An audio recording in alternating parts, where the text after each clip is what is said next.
Origin of life यानी जीवन की उत्पत्ति पर हमारा ये विश्लेषण, ये एक ऐसी चर्चा है जहां जीवन की शुरुआत के इस सबसे बड़े रहस्य को स्टेप बाय स्टेप खोला जाएगा। ये सिर्फ विज्ञान नहीं है, ये हम सबकी अपनी कहानी है।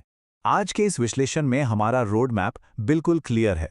हम शुरुआत करेंगे ब्रह्मांड और पृथ्वी के जन्म से, उसके बाद जीवन उत्पत्ति के अलग अलग सिद्धांतों पर नजर डालेंगे, फिर ओपेरिन हॉल्डेन और मिलर के मशहूर प्रयोग को समझेंगे, जीवन के सबसे पहले रूप को देखेंगे और आखिर में नीट के नजरिए से कुछ बेहद जरूरी तथ्यों को कवर करेंगे। तो चलिए बिना किसी देरी के सबसे पहले भाग की तरफ बढ़ते हैं, ब्रह्मांड और पृथ्वी का जन्म। अब जरा इस विशाल टाइमलाइन को देखिए। जिंदगी की शुरुआत को समझने के लिए हमें थोड़ा पीछे जाना होगा, और थोड़ा से मेरा मतलब है करीब 20 बिलियन साल पीछे। यही वो वक्त था जब बिग बैंग का महाविस्फोट हुआ और हमारा ब्रह्मांड फैलना शुरू हुआ। उसके बाद जब तापमान थोड़ा कम हुआ तो हाइड्रोजन और हीलियम जैसी गैसें बनी, और फिर आज से ठीक 4.5 बिलियन साल पहले मिल्की वे आकाशगंगा में हमारी अपनी पृथ्वी का जन्म हुआ। ये तारीखें इतनी जरूरी हैं कि एकदम याद होनी चाहिए।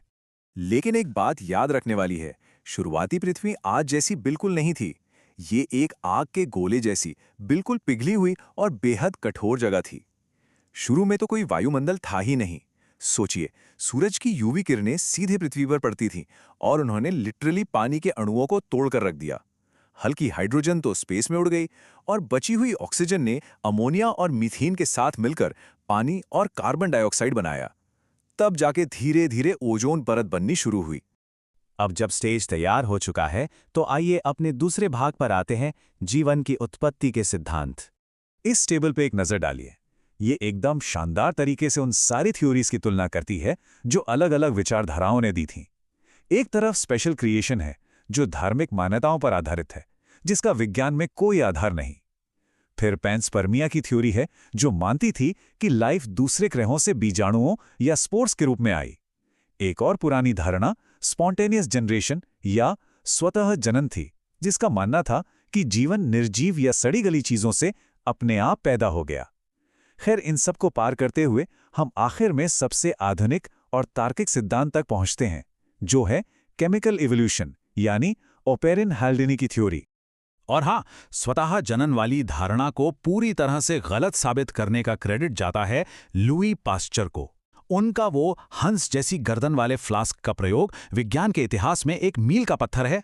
उस एक प्रयोग ने पूरे कॉन्फिडेंस के साथ ये साबित कर दिया कि सड़ी गली घास या कीचड़ से अचानक लाइफ नहीं बन सकती। जिंदगी हमेशा पहले से मौजूद जिंदगी से ही आती है। तो अब हमारे पास बचती है सबसे ठोस धारणा, ओपेरिन हाल्डेनी की थ्योरी। इन्होंने बिल्कुल सही अनुमान लगाया था कि पहली लाइफ के बनने का सबसे बड़ा सीक्रेट इंग्रेडिएंट था रिड्यूसिंग एटमॉस्फेयर, यानी एक ऐसा अपचायक वातावरण जिसमें मुक्त ऑक्सीजन बिल्कुल ना हो। यही वो माहौल था जहां अकार्बनिक अणु आपस में जुड़कर कार्बनिक अणुओं में बदले, और यही रासायनिक विकास जीवन की पहली सीढ़ी थी। लेकिन विज्ञान सिर्फ बातों से तो चलता नहीं, उसे सबूत चाहिए होते हैं। तो आइए भाग 3 की तरफ चलते हैं और देखते हैं ओपेरिन हॉल्डेन की थ्योरी को एक मशहूर प्रयोगशाला के प्रयोग ने कैसे साबित किया। चलिए 1953 के उस ऐतिहासिक पल को देखते हैं। एस एल मिलर ने अपनी लैब में आदिम पृथ्वी की उस आग उगलती और खतरनाक स्थिति को एक बंद फ्लास्क के अंदर व्यवस्थित रूप से रिक्रिएट कर दिया। फ्लास्क में 800 डिग्री सेल्सियस की भयंकर गर्मी रखी गई और इलेक्ट्रोड के जरिए बिजली जैसी चमक पैदा की गई। इसका रिजल्ट क्या निकला? रिजल्ट बिल्कुल माइंड ब्लोइंग था। वहां सच में अमीनो एसिड्स बन गए, जैसे ग्लाइसिन, एलेनिन और एस्पार्टिक एसिड, जो असल में जीवन के निर्माण खंड हैं। इस प्रयोग का एक बहुत ही महत्वपूर्ण पहलू है जिसे हमेशा दिमाग में रखना चाहिए।